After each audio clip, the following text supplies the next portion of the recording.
रात के करीब 11 बजे इंजन स्टार्ट हुआ, ठंडी हवा के एक झोंका और हम निकल पड़े ऋषिकेश।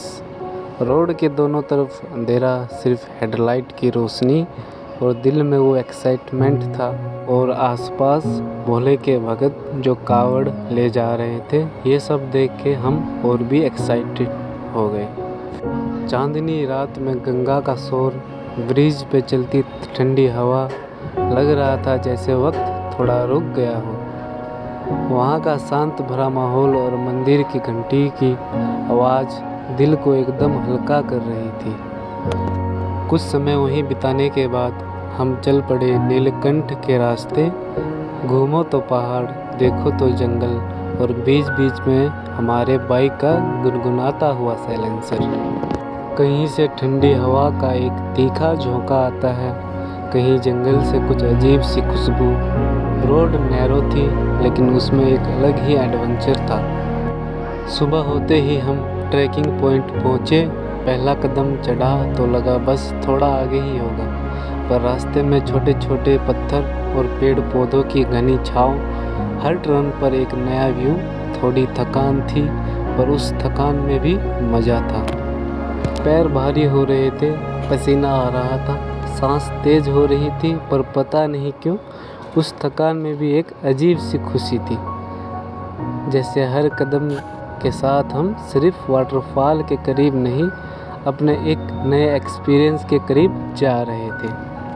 पहाड़ों की वो खुशबू, मिट्टी की वो गीली महक और आसपास के पक्षियों की आवाज़, ये सब मिलकर ट्रैकिंग को सिर्फ एक जर्नी नहीं बल्कि एक कहानी बना रहे थे।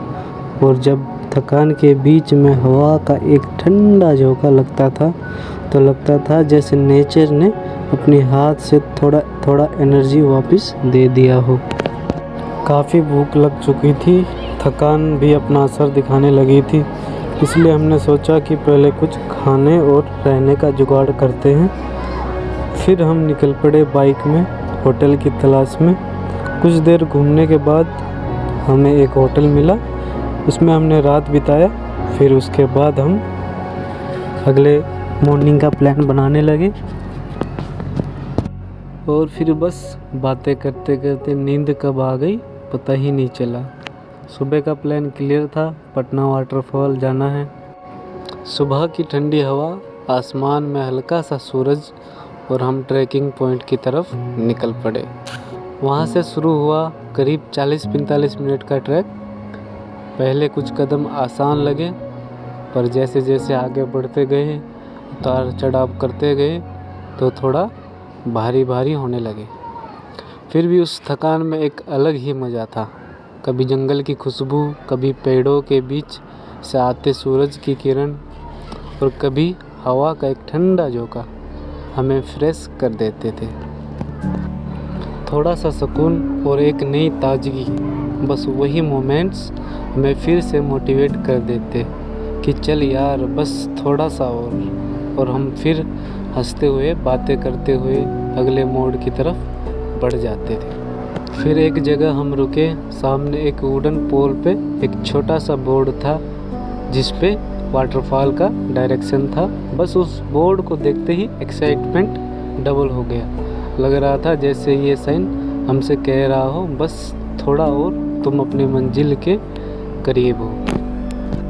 और हर कदम के साथ लग रहा था कि पानी की आवाज़ करीब आ रही है, पर रास्ते आसान नहीं थे। कहीं पत्थर से लिपि थे, कहीं ज़मीन से जड़ निकली हुई थी। और कुछ देर के संघर्ष के बाद फाइनली हम पहुँचे पटना वाटरफॉल। जब पहली बार सामने देखा ना तो बस कुछ सेकंड के लिए हम चुप हो गए।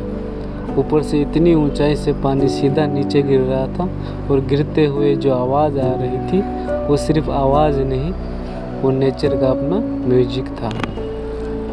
वहाँ की हवा, वहाँ का माहौल, वहाँ का शोर सब मिलके एक वाइब बनाते थे। सच में अगर किसी को नेचर का असली मज़ा लेना है तो एक बार पटना वाटरफॉल ज़रूर देखना चाहिए। और वहीं बैठ के मैगी खाते हुए हम बातें करते रहे थे। पानी के गिरने की आवाज़ बैकग्राउंड में चल रही थी और दिल में बस एक ही बात थी, ये मोमेंट, ये टेस्ट, ये व्यू शायद दोबारा ना मिले।